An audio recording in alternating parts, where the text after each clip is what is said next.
from Desm 101. I used to like AVGN, and while I think he deserves credit for pioneering much of the retro gaming scene on YouTube, there was a point where I became very disillusioned by him and what he stood for as a collector instead of a gamer. A few years ago, he did a promo video advertising a repo Cheetahmen cart for the NES. People were saying it was a scam, and I didn't think it was a scam per se. I was mostly befuddled at why a guy who spends so much time crapping on video games and video game culture would recommend his fans buy some horrible game repo because the original is so rare. At that time, indie devs were making some pretty interesting games, such as Battle Kid by Sivak. I thought, why does James promote this Cheetahmen crap but won't recommend something worthwhile like an interesting indie game that actually contributes to the retro game scene, and not some shady Greg Popovich dude who promised a ton of follow-up games along with the Cheetahmen's Kickstarter, but really we haven't heard crap from him since he made those repos. James removed the promo from his channel and didn't have much to say about it afterwards, and I thought that him, Game Chasers, and Pat looked crappy after that.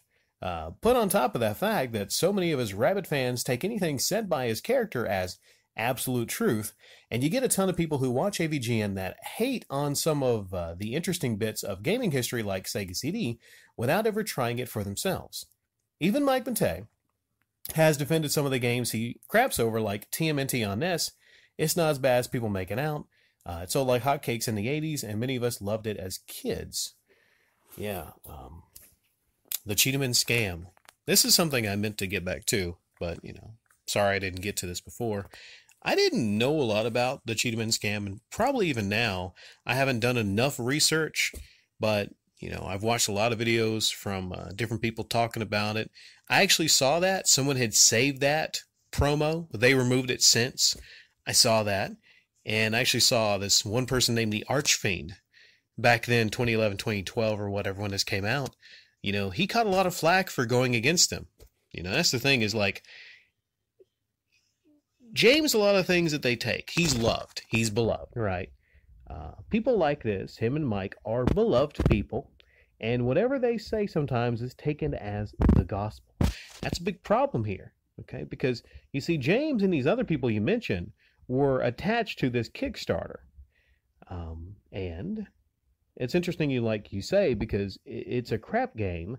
He crapped on it, yet here he is actually telling people that they should support this Kickstarter for a guy that they probably didn't know. Chances are, and Greg Popovich, Popovich, I added the T. Whoops, didn't mean to add that. But this person that, let's be honest, none of these AVGN fans know who this person is. But because AVGN is on the video, then they're like, okay, he gives it the gold seal of quality. We're going to go support this because James tells us to. That's why Greg has these people do that. Because Greg Popovich is not popular. The gaming nerd is very popular. Now, I remember correctly, Mike Matei actually came out and, first of all, Mike Matei, and the comments were deleted, and I think they didn't even allow comments on that video for a while. Mike Matei came out years ago and said, hey, I have nothing to do with this, don't get mad at me. So he even washed his hands of it. And then later on, the Game Nerd did, and people attached to it did, and then people would come out and, long story short, here's the thing. And if you're a YouTuber that's very popular and someone approaches you to support something or a project, it's not good enough later on after it's revealed as a scam. There's a lot of scams out there. I'm thinking of the BetterHelp stuff. There's a lot of scams out there, and they're just looking, whether they pay you or not, they're looking for a face, a popular face to put on that scam. So, I don't think they had the intention to get attached to this and intentionally, support something that was a scam, because, asking for $60,000. Oh, here's the great part, asking for $60,000 Greg did for this Cheetahmen cart when it's actually been fixed online. Someone online actually fixed this. So basically, why is this person even asking for all this money? to, I think the engineering, someone said, would only be maybe a couple $1,000s to actually, get this thing engineered and put on carts, because the hard work was done. They sold this thing like, okay, you're gonna have to give this person all this money because they're actually going to do the work to complete this game. At that time, the game was already freaking completed. So that's a big part of the scam of it. So many shady things about it. But the thing is, you have to be held responsible if you support something like this. If on your channel, you're directing your own fans to do this, you can't just come out and say, well, I didn't know about that. I mean, because the damage is already done. You've already promoted this scam. But the thing is, like, you have all these shameless people that are idolized, like James and other people, that, to be honest, they really don't care about your money.